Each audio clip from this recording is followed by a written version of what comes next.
नमस्कार.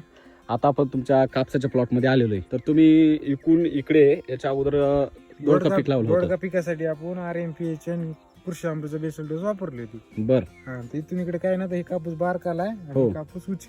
बर त्याला काय काय वापरलं होतं तुम्ही? कृषी अमृत आणि RMPH चे 3 कृषी- डोस गेली. 3 बेसल डोस. 3 बेसल डोस गेली. किती बॅग आणि RNPH कसं?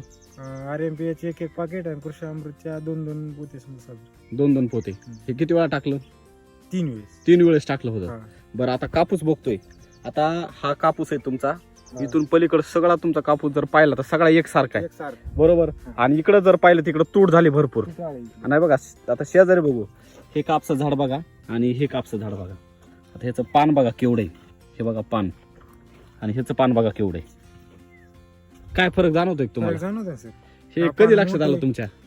हे असंच फिरत असताना शेतात कापूस लावले. म्हणजे क्षेत्र तेच आहे क्षेत्र द्यायचे एकच. आणि एका दिवशीच लागवड एका आहे, दिवशी एकच बॅग आहे, एकच व्हरायटी ह्याची. एकच व्हरायटी. परंतु तरी पण कापसामध्ये काय आहे? फरक आहे ना, सर. फरक आहे. म्हणजे ह्या- काळुकी जास्त आहे, बरोबर आहे. पिवळापणा याच्यात थोडा. याच्यात पिवळेपण आहे आणि ह्याच्यात पूर्ण काळुकी आलेली आहे, काळुकी. बरोबर आहे. म्हणजे एवढा तुम्हाला मातीची सुपीक झाली. माती सुपीक झाल्यामुळं जे कापसात तुम्हाला परिणाम दाखवला लगेच हा. दिसून आलाय, बरोबर. काय सांगाल तुम्ही शेतकऱ्याला?